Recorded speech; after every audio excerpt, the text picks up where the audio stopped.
우리에게 공간이 주는 의미는 상당히 중요합니다. 그래서 사람들이 모두가 뭘 갖고 싶어 하냐? 집을 갖고 싶어 해요. 여러분이 생활관에서 쉬는 것과 여러분의 정말 가정, 여러분이 원래 있던 집에서 여러분의 방에서 쉬는 것과는 굉장히 다를 거예요. 왜냐하면 혼자서 공간을 오롯이 쓸 수 있고 그곳에서 편안하고 모든 것을 다 누릴 수 있는 것과 아무리 잘 수 있고 쉴 수 있는 곳이 있다 하더라도 내가 혼자 있지 못하고 또 마음대로 할 수 없는 그곳에 있다면 그것 역시 참으로 자유하지만 자유롭지 못한 상황이기 때문입니다. 우리가 그래서 사람들이 나만의 것, 나만의 공간들을 소유하고 갖고 싶어 합니다. 많은 사람들이 돈을 보면 뭐 하고 싶냐? 다 주택청약 들어서 집을 갖고 싶어 해요. 또 집을 갖고 싶어 하고 또 어떤 집이든 좀 더 편안하고 좋은 것들을 이렇게 가지려고 굉장히 노력을 많이 합니다. 또 여러분 우리가 무언가를 배우기 위해서도 그 배움에 알맞는 공간이 있어야지만 적절하게 무언가를 할 수가 있습니다. 가령 여러분 공부를 하고 싶어서 학원을 가는데 학원이 노래방과 유흥업소 사이에 계속 있다고 생각을 해보세요. 그러면 그 소음과 그 환경 때문에 학원이 거기에서 살아남기는 꽤 힘들 겁니다. 왜냐하면 환경의 유혹을 받을 것이고요. 주변에 소음도 있을 것이고 마음도 빼앗길 것이기 때문이에요. 또 그런 유흥업소들 사이에 카페가 있다고 생각해보세요. 사람들이 그곳에 별로 가고 싶어 하지 않을 거예요. 그 카페나 학원이나 각각의 업종과 무엇에 따른 그 공간은 그곳에 알맞는 곳에 있어야지만 그 공간 다음을 잘 사용될 수 있다는 것을 우리는 세상을 통해서 잘 알고 있습니다. 여러분 이렇게 공간이 주는 의미, 또 공간과 그 주변을 비롯한 모든 것이 주는 의미가 우리 시대에도 이렇게 너무나도 크게 다가오는데 사실 이 공간 중에 성경과 이 구약 시대에 기록되는 성전이라는 공간의 의미는 지금 우리가 생각하고 우리가 누리는 것보다 더 귀하고 더 중요한 것을 의미합니다. 이 성전은 어떤 의미를 가지냐면 저와 여러분이 지금 모인 곳도 우리가 예배당이라고 합니다. 예전에는 교회들마다 가보면 이렇게 예배를 드리는 곳에 무슨 이름을 지어서 예루살렘 성전, 무슨 성전, 베데스다 성전 지어가지고 성전이라고 표현했어요. 그런데 우리가 시간이 지나면서 개혁주의 신학자들이 뭐라고 이야기하냐면 우리가 이 성전이 단순히 건물을 말하는 것이 아니라 예수 그리스도를 주로 고백하고 주님을 믿는 자들이 성전이다라고 성경에 말하고 있기 때문에 더 이상 건물의 성전이라고 지칭하는 것보다 우리가 성전이 돼 있고 성전된 우리가 모여서 함께 예배하는 이곳을 예배당으로 표기하는 것이 더 적합해 보인다라고 하는 사람들이 있어서 이제 어떤 곳에서는 아직도 성전이라고 사용하긴 하지만 대부분은 예배당이라고 말합니다. 이제 우리가 예배드리는 이 공간 예배당이라고 말하는데요. 우리가 새빛교회 701 특공연대에 있을 때는 교회가 여기밖에 없어요. 그러니까 예배를 드리려면 어딜 와야 됩니까? 이 교회를 와야 돼요. 그러나 여러분이 전역하고 여러분이 사회에 나가면 교회들이 참 많이 있습니다. 여러분의 집 근처에도 있고요. 여러분이 또 가고 싶은 교회도 있을 수도 있고요. 여러분이 어디를 가든지 그 교회가 있어요. 그 교회 안에는 예배당, 그 교회의 공간이 있어요. 예배를 드릴 수 있는 공간이 있어서 그곳에서 예배를 드리면 하나님께서 함께 모여 그곳에 예배를 드리면 그 예배를 다 기뻐 받으십니다. 그런데 이 구약시대에 오늘 본문이 기록된 이 다윗시대, 구약시대의 성전은 무엇을 의미하냐면 저와 여러분이 건물을 지어놓고 거기를 성전이라 지칭하고 거기에서 내가 예배드리겠습니다 라고 말한다고 그것이 다 성전이 되는 것이 아니었어요. 하나님이 지으셨고 하나님이 있는 그곳, 성전의 의미는 구약시대에 하나님이 임재해 계신 곳, 하나님이 항상 계신 곳, 하나님과 인간이 만나는 장소로서 의미가 굉장히 강한 곳이었기 때문에 아무 데서나 성전을 지을 수 없고 아무 데서나 예배할 수가 없었어요. 중앙성소제도 성막 하나님이 지으신 곳, 하나님이 말씀하신 그곳에서만 딱 예배를 드리고 예배를 드릴 때도 여러분이 감히 그 예배당이나 지성소 안에 들어갈 수가 없었고 제사장과 레위인들을 비롯한 사람들만 그 성전과 관련된 일을 할 수 있고 제사장만이 여러분들의 죄와 문제를 가지고 하나님이 계시는 그곳 성소 안으로 들어갈 수가 있었습니다. 그러니까 지금 우리가 생각하는 이 건물의 예배당과 그 당시에 예배를 드리는 성전의 차이는 더 어마어마하게 났던 거예요. 지금은 우리가 여러분이 감사한 것은 저는 그래요. 제가 전입을 처음 왔을 때, 처음 부임하고, 여기 처음 부임지잖아요. 저는 23년도에 7월 1일자로 여기 임관해서 왔는데, 한 달 있다가 바로 교회가 이제 리모델링이 들어가기 시작했어요. 그래서 그때는 저기 간부식당, 저희 식당 2층 있죠. 간부들 식사하고 점심 식사하는데, 거기에서 예배를 드렸어요. 그러니까 이 악기들을 옮겨가지고 거기다 설치하고, 거기서 끌고 가고 예배 드리고, 스피커 설치하고, 뭐하고, 거기서 예배를 드렸어요. 그때 더 느끼는 것은 뭐냐면, 야, 이 공간이 주는 힘, 예배당이 있다는 것이 얼마나 귀하고 복된 것이라는구나를 다시 한번 깨달아요. 참, 이 건물이 40년이 된 것 같아요, 이제 이 교회 예배당이. 40년이 된 건물이고, 뭐, 방음이 저기, 온도도 잘 안 되고, 보온도 잘 안 되고, 뭐가 무너질 것 같고, 그 균열이 같다 하더라도, 이 건물이 주는 의미가 굉장히 있는데, 그리고 아무리 예배당, 성전이 아니라 예배당이라고 말하지만 그래도 함께 모여서 예배를 드릴 수 있는 이 아름다운 공간이 있다는 것이 얼마나 귀한데, 여러분 이 당시 구약시대에 살아가는 사람들에게 이 성전은 얼마나 더 귀하고 복된 장소로 생각했는가 우리가 한번 생각해 볼 필요가 있는 거예요. 근데 이 성전을 위해서 더 이상 성전이요 이렇게 다윗이 왕이 되어 보니 자신이 있는 거처, 자신이 왕으로 있는 왕궁, 자신이 있는 집, 자신이 속한 곳은 굉장히 튼튼하고 아름답고 완벽하고 그 당시에 다 보기 좋은 곳으로 되어 있는데, 가만 보니까 우리가 하나님을 예배할 수 있는 공간, 하나님을 만날 수 있는 공간, 하나님과 만나는 그 공간을 보니 내가 있는 것보다 너무나도 좋지도 않고 내가 하나님이 사시는 곳, 하나님이 거하시는 곳보다 더 좋은 곳에 있는 거야. 그래서 다윗에겐 그 선한 욕심이 생겼어요. 어떤 욕심이 생겼냐면, 하나님의 성전을 새로 건축해야겠다. 지금 나도 이렇게 잘 살고 나도 이렇게 좋은 곳에 있는데 하나님을 만나고 하나님이 계시는 그곳이 너무나도 좋지 않아 보이니까 공사를 해야겠다. 근데 다시 한번 건축을 해야겠다라는 마음이 있었어요. 얼마나 선하고 기뻐요. 여러분 만약에 여러분을 위해서 어떤 여러분이 잘 키운 여러분이 평생 같이 간 제자가 있다고 생각해 보세요. 그 제자가요 여러분이 사는 곳을 보고 자기가 돈도 있고 뭐도 있으니까 자신은 잘 사는데 자신의 스승이 자신이 좋아하는 사람이 정말 허름하고 안 좋은 곳에서 사는 것을 보고 돈도 많고 환경도 되겠다, 정말 좋은 집, 비싼 집, 인프라도 좋은 집에 집을 만약에 사준다고 생각해봐요. 얼마나 사실 부담스러울 수 있지만 얼마나 기쁘고 놀랍겠어요?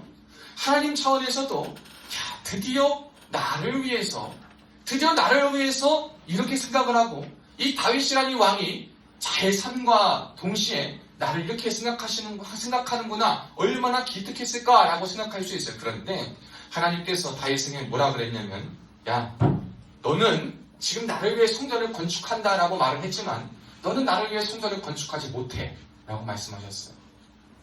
굉장히 선한 의도고 굉장히 좋은 뜻이고 굉장히 정말 누가 들어도 거부할 수 없는, 하나님을 믿는 사람이라면 거부할 수 없고 오히려 굉장하다라고 감탄할 만한 일임에도 불구하고 하나님께서는 뭐라고 말씀하셨느냐, 너는 나를 위하여 성전을 지을 수 없다라고 말씀하세요. 근데 그 이유가 뭐냐면 역대상 22절에 8절부터 9절까지 나오는데 너는 피를 많이 흘렸기 때문에 안 된다라고 말씀하세요. 이 피를 많이 흘렸다는 게 뭐냐면 다윗이 왕이 되고 왕위에 있어서 여러 가지 왕위를 구축하고 이어가는 그동안 전쟁이 너무나도 많았어요. 다윗을 인정하는 파가 있었고 인정하지 않는 사람이 있었고, 다윗을 공격하는 사람이 있고 공격하지 않는 사람이 있었고, 그리고 아들로부터 뭐 이러한 공격도 받고 전쟁도 많이 있어가지고요. 이 다윗이 왕위를 유지하는 동안 하나님의 은혜 가운데 여기까지 오긴 했지만 그 모든 과정 속에 뭐가 많았냐면 피 흘리는 게 너무나도 많았던 거예요.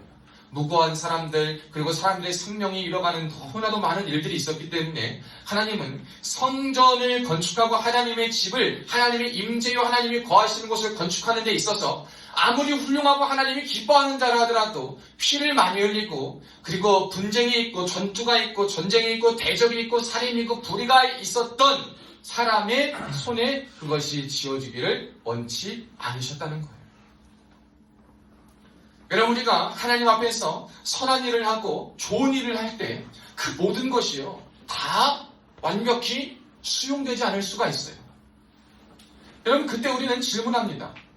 우리가 굉장히요, 여러분, 내 생각과 내 의견과 내 선한 의도, 내가 열심히 기껏 밤낮 고민하고 여러 가지 생각해가지고 한번 해봐야지 결심하고 좋게 마음먹고 하려는 것들이 있어. 그런데 막상 마음먹기 너무 힘들었는데 그것을 딱 이야기했을 때 그 이야기에 대해서 누군가 수용해주지 않고 찬성해주지 않고 동조해주지 않고 그냥 그건 안 돼! 라고 이야기했을 때 우리가 느끼는 그 감정, 좌절, 분노 얼마나 크겠습니까? 충분히 그럴 수 있어요. 왜? 나를 위해서 내가 나조차고 나 위해서 하자는 것도 아니고 당신조차고 당신 위해서 내가 써가지고 내가 희생하고 내가 계획해서 내가 사람 모아서 내가 열심히 한마음 해가지고 당신을 위해서 하겠다는데 왜 당신은 그걸 거절하십니까? 왜 당신의 성전을 짓고 당신이 거할 것을 당신을 위한 집을 짓는데 왜 그것을 거절하십니까? 라고 다윗은 충분히 말할 수 있었어요. 그러나 다윗은 그 자신의 의견과 자신의 선하다고 생각했던 뜻 앞에서 하나님이 거절하시자 그 거절하심 앞에 반응하지 않고 자신의 실망감을 내비치는 것이 아니라 아멘하고 순종했어요. 여러분, 하나님의 성전을 건축하는 것 귀한 일이에요. 그렇다면 이 다윗은 성전을 건축하지 못하였는가? 못했죠? 그러나 성전 건축을 하려고 마음먹은 것을 하나님께서는 누구에게 허락하시냐면 너 말고 너의 아들 솔로몬이 해야 된다. 그는 평온한 자라 이렇게 성경이 말하고 있어요. 역대상 22장 9절에 보면 평온한 사람이 할 것인데 그 사람이 누구냐? 너의 아들 솔로몬이다. 여러분, 이 솔로몬이 하나님의 성전을 건축하는 놀라운 축복을 받습니다. 요즘도 이 건설사들이요, 정말 그 괜찮은 조감도 외국인 유명한 디자이너들이 짜가지고 우리 서울이나 유명한 도시에 어떠한 주목할 만한 건축물을 지을 때 여러분, 그거 건설사가 자신들이 하려고 얼마나 애를 쓰는지 몰라요. 왜? 그것을 짓는 것이 자기들의 명성이 되고 자신들의 실력이 되고 자신들의 가치가 높아지는 거니까. 하물며 요즘 시대에도 귀한 것을 건축할 때 그것이 자신의 자랑이 되고 업적이 돼서 많은 사람이 하려고 하는데 인간이 머무는 차원이 아니라 신이요 우리가 섬기는 유일하신 하나님이 거하시는 곳을 그 성전을 건축하는 일이란 얼마나 복된 일인지 몰라요. 그 복된 일에 다윗은 거절당했음에도 불구하고 무엇을 했냐? 성전 건축을 위한 준비를 해 나갔다는 거예요. 여러분, 이것이 우리의 이 시대를 살아가는 오늘날 우리에게 필요한 거예요. 하나님의 성전을 건축하겠다는 선한 의도가 있었고 선한 욕구가 있었고 선한 마음이 있었어요. 당신을 생각한 마음이 있었어요. 그러나 하나님이 거절하셨을 때 자신의 아들에게 이어졌을 때 그래 네가 다 해. 야 네가 한번 해봐 라고 하는 것이 아니라 그래 너가 성전을 건축하겠지만 어떤 모양으로 또 성전 건축에 동참하면 되는 것 아니냐. 나는 너가 잘 건축할 수 있도록 여러 가지 것들을 준비해 놓겠다라고 말합니다. 하나님도 거기에 대해서는 오케이를 하셔요.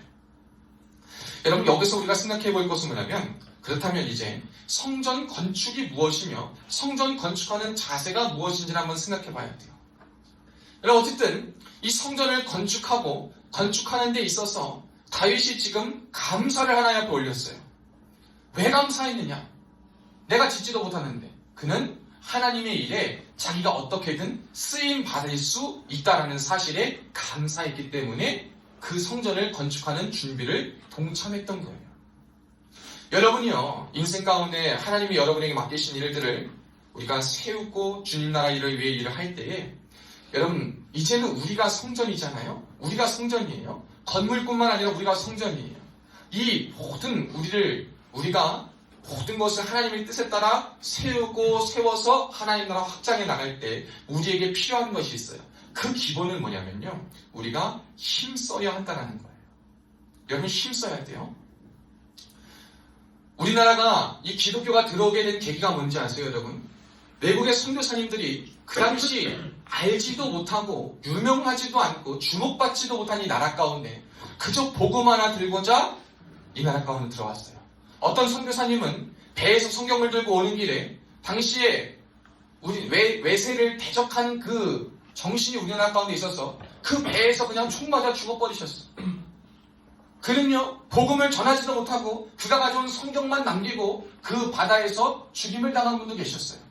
또 사람들에게 멸시충대를 받으면서 이 나라의 언어를 배워가고 문화를 배워가며 어떻게 하면 이 나라의 민족을 더 좋은 방향으로 이끌 수 있을까, 교육할 수 있을까, 이 나라를 더 아름답게 만들 수 있을까를 필두로 개화기 시대부터 우리나라에 복음이 들어와서 그 자신들의 삶을 자신들의 고국에서 보내지 않고 머나먼 타국 이 땅에 와서 이곳에 복음의 불꽃을 피우고 자신의 삶을 헌신하고 자신의 열정을 드리고 자신들이 수고를 함으로 이 나라에 하나님의 영광과 꽃을 필 수 있도록 수고하고 헌신한 많은 외국인 선교사들이 있었습니다. 그들로 인해서 동양의 예루살렘이라고 불릴 평양의 대부흥운동, 지금은 비록 공산주의와 저 북한 정권에 넘어가서 복음을 들으면, 복음을 전하고 예수를 믿으면 다 사형에 처하는 그러한 일에 처해진 나라가 되었지만, 전쟁이 있고 공산주의 정권이 그곳을 잡기 전까지는 이 평양이 동양의 예루살렘이라고 불릴 만큼 대부흥운동이 있었던 굉장한 어떠면 기독교의 성지 중 하나가 될 것입니다. 근데 여러분, 그때요, 이 모든 부흥과 열정과 끊임없는 기독교의 성장이 있기까지 뭐가 있었냐? 믿음의 사람들의 헌신이 있었어요. 믿음의 사람들의 열정이 있었습니다. 믿음의 사람들의 수고가 있었어요. 우리가 모든 일을 할 때에도요, 어떤 일의 완성을 위해서 열심히 씨를 뿌리는 사람이 있어야 돼요. 근데 요즘요, 여러분, 누가 씨를 뿌리려고 합니까? 누가 자신을 헌신하려고 합니까? 누가 힘을 써서 헌신을 다하고 열정을 다하고 마음을 다하여 수고하여서 내 일도 아닌 일에 하나님의 나라를 위해서, 하나님의 성전을 건축하기 위해서, 몸된 교회를 위해서, 하나님의 몸된 지체들을 위해서 누가 이렇게 힘써서 수고하고 열심을 다해 열정을 다해 애를 쓰고 노력하려고 하겠습니까? 여러분, 우리가 지금 이 공간에 있는 것, 이 아름다운 공간 리모델링 잘 마치고 편안한 곳에서 매주 간식을 나눌 수 있고 식사할 수 있고 서로 섬길 수 있고 위문할 수 있고 할 수 있는 모든 이유가 무엇입니까? 여러분, 한순간에 그냥 일어나는 것이 아니에요. 그것이 일어나도록 기도하는 그 기도가 있었어요. 누군가가 기도했습니다. 누군가가 기도할 뿐만 아니라 기도와 더불어 물심양면으로 준비하는 손길이 있었어요. 많은 사람들이 우리 새벽교회를 위해 기도해요. 많은 사람들이 우리 교회와 저를 위해, 여러분들을 위해 기도합니다. 많은 사람들이요, 여러분을 알지도 못해요. 저를 알지도 못하는 사람이 우리 교회를 위해서 기도해주고 저를 위해 기도해주는 사람이 있어요. 여러분 한 사람 한 사람을 모르지만 여러분이 군생활 잘하도록, 여러분이 여기서 예수님 믿도록, 여러분이 여기서 변화되도록, 여러분이 기도하는 제목이 이루어지도록 여러분을 위해서 시간 내어서 기도하는 손길들이 있습니다. 뿐만 아니라 여기에서 제가 사역을 잘 감당하도록 여기저기서 저를 알든 모르든 사람들의 후원의 손길들이 있어요. 또한 우리 섬기는 성도님들의 헌신이 있어요. 하나님 앞에 물질을 드립니다. 정성을 드립니다. 물심양면으로 모든 것을 준비합니다. 왜 하느냐? 여러분이 우리에게 뭘 해줬길래? 여러분이 저한테 뭘 해줬습니까? 여러분이 우리 성도님한테 뭘 해줬어요? 여러분이 밖에 있는 기도해주는 사람들이 뭘 해줬습니까? 아무것도 해준 건 없어. 그러나 왜 자신의 돈을 써가면서, 자신의 시간을 써가면서, 자신의 마음을 써가면서 하냐? 하나님께서 원하시는 하나님 나라를 세워가는 하나님의 성전을 건축하는 자의 필요한 자세가 바로 이 헌신이요, 열정이요, 수고이기 때문에 이 모든 일을 우리가 감당하는 것인 줄로 믿습니다. 사랑하는 여러분, 저는 여러분이 그걸 기억하셨으면 좋겠어요. 우리가 누리는 모든 것이 다 하나님의 은혜예요. 우리가 다 당연하다고 여겨지는 것이, 정말 당연한 것이 하나도 없음을 기억하셨으면 좋겠어요. 여러분이 받는 사랑 당연한 것 아닙니다. 여러분이 누리는 것 당연한 것 아니에요. 우리가 굉장히 좋다라고 이루어지는 것들, 다 됐다라고 하는 것들 한순간에 갑자기 일어나는 게 아닙니다. 기도가 있었어요. 기도와 물심양면으로 준비하고 헌신한 손길이 있었고, 그럴 때 이것이 오늘날의 부흥의 불씨가 되어 부흥이 일어나게, 다시 한번 살아나고 다시 한번 소생케 되는 역사의 불씨가 된다라는 거예요. 자, 그러면 이 성전을 건축하는 사람들, 다윗을 비롯하여 거절당했지만 솔로몬이 성전을 잘 지을 수 있도록 그 건축하는 데 동역하는 사람들의 자세의 기본은 방금 얘기한 것처럼 헌신과 열정과 수고로 힘쓰는 것이라고 했어요. 근데 더 자세히 살펴보면 이제 첫째로는 준비하는 거예요. 준비하는 게 필요해요. 여러분이 준비하는 것을 뭐라고 이야기하느냐면요, 쓰임, 필요에 따라서 우리가 자신의 몫을 다하는 거예요. 하나님의 성전을 건축하는 일에 있어서요, 여러분, 여러 방면의 쓰임이 있습니다. 어떤 사람은요, 설계도를 만들어야 돼요. 어떤 사람들은요, 물질을 모아야 돼요. 어떤 사람들은 관리 감독을 해야 돼요. 어떤 사람들은 이 기구들을 아름답게 조각해야 돼요. 어떤 사람들은 사람들의 마음을 이끌어야 돼요. 어떤 사람은 헌신해야 돼요. 여러분, 사람들마다 다 쓰임이 있어요. 직접 건축을 하는 사람이 있고, 건축을 준비하는 사람이 있고, 여러 모양으로 동역하는 다 사람들이 있습니다. 여러분, 그런데요, 이 쓰임 앞에서 중요한 것은 뭐냐면, 자신의 쓰임이 무엇이든 거기에 우월감을 갖거나 교만함을 갖거나 혹은 비참함을 가지는 것이 아니라 내게 하나님께서 맡기신 그 필요와 쓰임이 가장 귀한 것이구나. 하나님께서 내게 허락하신 것, 내게 요구하신 것이 무엇인가를 잘 알아서 여러분의 그 필요대로 여러분의 쓰임대로 하나님의 성전을 건축하는데 최선을 다한다라는 거예요. 여러분, 이 다윗이 말이에요. 거절당했음에도 불구하고 하나님이 그를 어떻게 쓰셨냐면 역대상 28장 19절에 보면요, 이 성전을 지을 설계도를 하나님이 제시해 주셨어요. 그가 환상 가운데 그가 영으로서 하나님께 기도하고 하나님께 나아가는 도중 이렇게 설계해라. 누구도 주지 않은 그 모세에게 성막을 어떻게 지으라고 말씀하신 그 하나님께 설계도를 주신 그 하나님의 성령이 다윗에게도 똑같이 임하셔가지고 다윗아, 성전은 이렇게 치거라 설계 도면을 완벽하게 주셨어요. 그것을 본 다윗은 자신의 필요, 자신의 쓰임은 이 설계도에 따라서 이 모든 일을 계획하는 것이구나 라는 것을 알았어요. 물심양면 자신의 것을 다 하나님 앞에 헌신했어요. 자신의 것을 내어놓고 귀한 것, 중요한 것 다 모든 것 쏟아가지고 그 성전을 건축하는 데 힘을 썼습니다. 여러분, 이것이 다윗이 준비했던 모습이에요. 그리고 두 번째로는요, 자신의 쓰임이 무엇이든 준비로 나아갈 뿐만 아니라 성실함으로 나아가야 됩니다. 여러분, 우리는 내 쓰임이 뭐든 그것이 중요한 게 아니라 그 쓰임에 준비와 성실로 나아가는 자가 되어야 할 줄 믿습니다. 여러분, 성실은 뭐냐면 늘 변치 않는 거예요. 거절 앞에서도 최선을 다하는 거예요. 수용받지 못했음에도 불구하고 내 자리, 내 위치, 내 환경을 기억하며 최선을 다하는 거예요. 다윗이요, 마음이 나빠가지고 하나님 어디 한번 잘해보세요. 설계도까지 나한테 주셨는데 내가 이 설계도 말하지 않고 이 설계도대로 하지 않고 하나님 나한테 성전 건축할 만한 기회 안 주시면 나 이거 다 안 하겠습니다. 입 싹 닫거나 날 죽이시든 살리시든 마음대로 하세요. 하나님 당신이 하세요. 라는 악한 마음을 먹었으면 이 일은 순탄하게 평화의 성전으로 건립되지 못했을 거예요. 그가 치임을 당하든 어떤 희생이 있든 무슨 사건이 있었을 거예요. 그러나 다윗은 그저 내가 준비하는 것이구나. 준비하지만 하나님께서 나에게 맡기신 것이 이거구나. 나는 내 일은 거절당했다 하더라도 다른 역할로 하나님이 나에게 은혜를 주시는구나. 그러니까 나는 똑같이 성전을 건축하지 못하지만 내가 하는 일이 곧 성전을 건축하는 일이다 생각하고 거절당했지만 그 거절 앞에서 좌절하지 않고 실망하지 않고 성실하게 내 일을 감당하겠습니다. 라고 말하면서 나아갔던 거예요. 그것이 오늘날에 살아가는 저와 여러분에게도 필요한 자세겠죠. 성전을 건축할 때는 이렇게 준비하고 성실한 것이 필요합니다. 그리고 잘 가르치고 같은 마음을 품어서 함께 이뤄나가는 것이 필요한 거예요. 근데 여러분이 지금 당장 성전을 건축할 것도 아니고 우리가 교회를 건축할 것도 아닌데 왜 제가 여러분에게 하나님의 성전을 건축하라 라는 메시지로 건축하는 자의 자세가 무엇이며 왜 이것을 여러분에게 지금 전달하는가를 한번 잘 생각해 보셨으면 좋겠어요. 여러분, 아까 이야기했어요. 지금의 성전과 지금의 예배당과 그 당시의 성전은 참 의미와 중요성이 다르다. 그렇다면 지금 우리에게 하나님이 성전 건축을 원하시는가 원하시지 않는가 라는 것을 한번 물어봐요. 하나님이 지금 이 시대에 저와 여러분을 통해서 성전을 건축하길 원하실까요? 원하시지 않을까요? 원하세요. 그런데 아까 이야기한 것처럼 지금의 성전은 바로 누굽니까? 라고 했을 때 누구예요? 예수 그리스도를 믿는 자가 성전이에요. 우리의 마음이 성전이에요. 그 하나님이 저와 여러분에게 원하시는 성전 건축은 뭐냐? 우리의 무너진 마음을 회복하는 것입니다. 여러분, 이 시대를 살아가는 저와 여러분에게 성전을 건축해야 되는 것은 무엇이냐? 건물도 중요해요. 왜냐하면 우리가 모여야 되니까. 여러분, 주님의 몸된 교회를 예배당을 사랑하는 건 너무나도 중요해요. 왜? 예배당이 없으면 불편하거든. 모일 수 있는 장소가 없거든요. 좋은 곳에서 하나님 예배할 수 있는 게 얼마나 복된 것인지 알아야 돼요. 저는 어렸을 적에요. 좋은 교회 리모델링하고 좋은 교회 있었는데요. 전기가 나가버렸어요. 예배 시간이 탁 되어가는데 전기가 나가버렸어요. 그때 어떻게 예배하냐? 물 갖다 쓰면 예배 못 드리겠다 어떡하지 했는데 촛불을 다 가져왔어요. 교회는 촛불 켜가지고 촛불에 불 붙여서 거기서 예배 다 드렸어요. 30명 넘는 사람이 그 자정 예배를 다 드렸어요.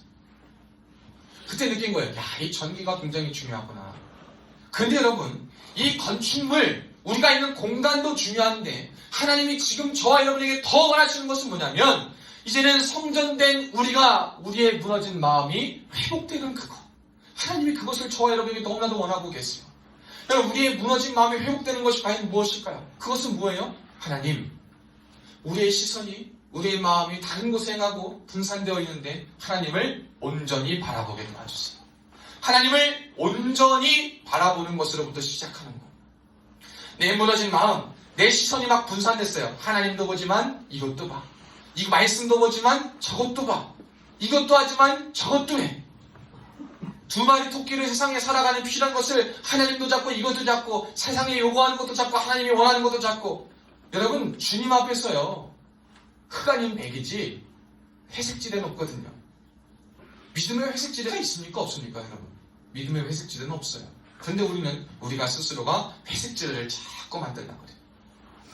회색지대를 만들어가지고요, 이것을 어떻게 할까 고민해요. 어떻게 하면 믿음에 갖다 끌어서 해석할 수 있을까라는 것을 고민하며 살아갑니다. 그런데 여러분, 절대 그렇지 않습니다.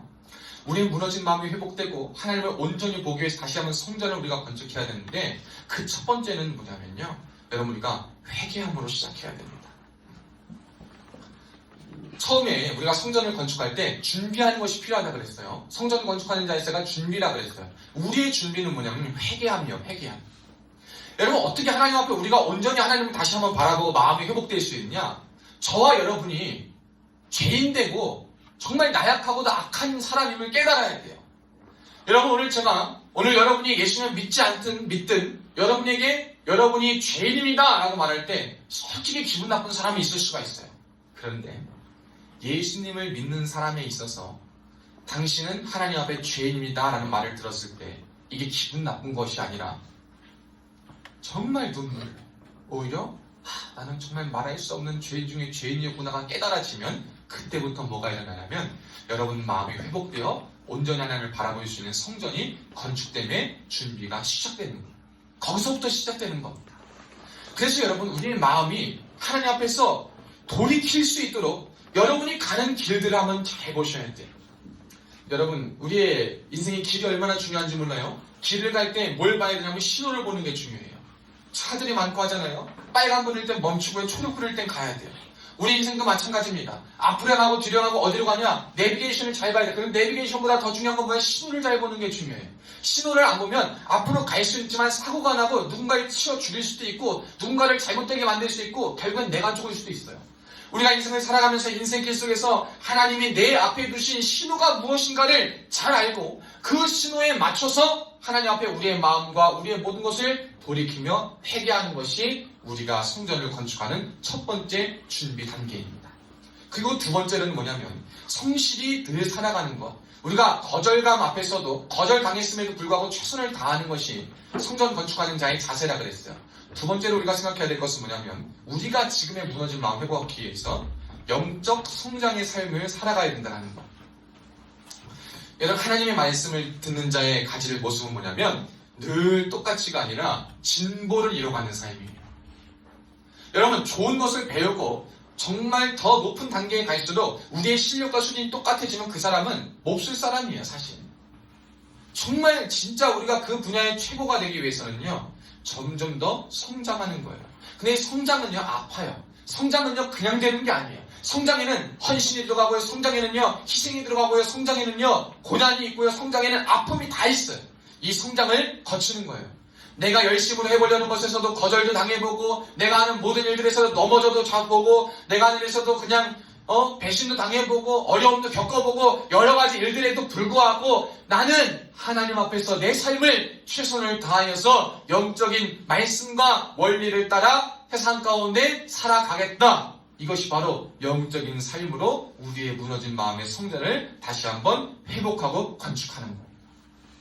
이것이 우리가 성전을 건축하는 이 시대에 우리에게 필요한 방법이에요. 그리고 세 번째로 우리에게 필요한 것은 뭐냐면요, 믿음의 후대를 양성해야 돼요. 여러분, 이것이 성전이 건축하는 거예요. 요즘 안타까운 건 뭐냐면 유럽의 굉장히 오래된 유서 깊은 성당, 교회당, 예배당들이요, 이슬람 사원으로 팔리거나 술집으로 변화되는 일들이 참 많이 있어요. 한때는요, 수없는 부흥과 많은 사람들이 모여서 열심을 다해서 하나님을 섬기던 곳이 이제는 변해가지고 뭐가 되냐? 술을 먹고 향락을 즐기는 것이 됐어요. 하나님을 섬기던 곳에서 이방신을 섬기는 곳으로 변한 것을 많이 보게 됩니다. 여러분, 성전을 건축하는 데 있어서 오늘 다윗은 준비하고 열심을 다해서 내 목 다했다가 아니라 성전이 완성되고 완성된 이후에도 어떻게 해야 되냐면 18절 말씀에 주께서 이것을 주의 백성의 심중에 영원히 두어 생각하게 하시고 마음을 준비하여 주께로 돌아오게 하여 주옵소서. 여러분, 성전 건축, 무언가를 건물을 완성하고 일을 한 다음에 중요한 것은 뭐냐? 완성하고 끝냈습니다 라고 업적을 말하는 게 중요한 게 아니라 완성된 것을 그 완성된 목적과 그 모양 그대로 유지하고 보수하여 아름답게 이어나가는 것이 더 중요한 거예요. 우리 그리스도인들이 많이 실패하고 하나님 앞에서 무너진 마음과 교회와 세상을 건축하는 데 실패한 이유 중에 하나는 뭐냐면 성과만 내고 보여지는 것만 완성만 시켜놓고 됐습니다 라고 말하고 끝이니까 거기서부터 어려움이 있는 거예요. 여러분이 완성시켰습니까? 여러분을 통해 하나님 보게 하신 것이 있어요. 그러면 더 중요한 것은 뭐냐면 그것이 그 원래 기도한 대로 목적대로 그 뜻대로 잘 유지될 수 있도록 여러분 유지 보수를 잘 하셔야 돼요. 우리의 무너진 마음 성전을 잘 건축하여서 유지 보수하는 건 뭡니까? 여러분, 우리는 아무리 열심히 유지 보수해도 100년이면 다 천국 가게 돼 있어요. 그러면 우리만 성전이 남아서 끝이 아니라 우리의 다음 세대, 우리의 남은 세대들, 오늘 다윗이 솔로몬과 백성들이 성전이 건축되고 건축된 이후에도 하나님께 마음이 영원히 돌아오게 하고 주님을 생각하기 위해서 기도했던 것처럼 우리도 우리가 성전이 되어 회복한 다음에 믿음의 후대들이 양성되고 그들 역시 하나님의 성전으로 될 수 있도록 나아가는 그거 우리에게 필요한 거예요. 여러분, 제가 이렇게 목이 터져라 설교하고 무슨 사역을 하는 이유는 다른 것이 아니에요. 저는요, 제가 예수 믿고 제가 구원받아서 저 하나님 앞에 갈 수 있을 거예요. 그러나 제가 이렇게 외치는 이유는 나만 갈 수 없기 때문이에요. 나만 가서 안 되고 내 사명이 뭐냐? 하나님의 무너진 마음의 성전이 내가 건축되고 나에게 필요한 것이 뭐냐? 우리 모두가 하나님 나라 함께 가는 것이, 우리 모두가 하나님의 성전 되어 사는 것이. 그러니 제가 여러분들에게 강권하며 전도하며 전하는 이유가 바로 이거인 거예요. 그래서 우리 모두가 뭐가 되어야 되냐면 우리가 하나님의 성전에 하나님의 성전으로서 우리의 마음이 무너져 있고 죄로 물들어 있고 얼룩져 있는 우리의 마음이 다시 한번 회복되어야 되는데 하나님을 온전히 보기 위해서 첫째로 회개하고 영적 성장의 삶을 살아가고 우리의 믿음의 후대들을 양성함과 동시에 여러분 이 땅을 살아가면서 저와 여러분이 예수님과 사람들을 이어주는 하늘 사다리 역할을 해야 돼요. 이것이 우리에게 참 중요한 일입니다. 그 당시의 성전은 하나님의 임재를 맛보는 곳이었어요. 하나님의 충만히 거하시는 곳이에요. 그런데 이제 우리의 성전, 우리가 성전이니까 우리가 뭐가 돼야 돼? 하나님의 충만히 거하시는 곳이 돼야 돼. 그러니까 야, 저 사람 보니까 진짜다. 저 사람 보니까 세상의 가치와 말로는 설명할 수 없는 무언가가 있는데 야, 진짜 그게 뭔지 설명이 안 돼. 근데 교회 와보니 말씀을 들어보니 저게 예수 사랑이구나. 저게 예수님의 모습이었구나. 저게 주님의 자녀의 모습이구나. 여러분, 이게 바로 하늘 사다리 역할을 하는 자들의 모습이에요. 우리가 사는 삶이 여러분 참 쉽지 않을 겁니다. 성전된 마음을 회복하여 살아도 그 회복된 마음을 또 찌르고 무너뜨리고 공격하려는 악한 시도들, 내면의 공격들, 외부의 공격들, 그리고 안 좋은 생각들 여러 가지 참 많을 거예요. 계속된 실패와 좌절이 있으면 거기서부터 우리는 또 공허해질 거고 주님 떠나갈 수도 있을 거예요. 그러나 그럼에도 불구하고 하나님이 이 시대에 내 마음, 성전된 내 마음이 다시 한번 건축되고 리모델링되고 회복되기를 원하시는구나를 깨달아서 우리가 그 하나님 앞에서 온전히 나아갈 수 있기를 주의 이름으로 축복합니다. 여러분 철저히 오늘 말씀을 따라서 우리의 무너진 마음들, 성전된 우리를 다시 한번 재건축할 수 있는 은혜가 저와 여러분에게 주어지기를 주님의 이름으로 축복합니다.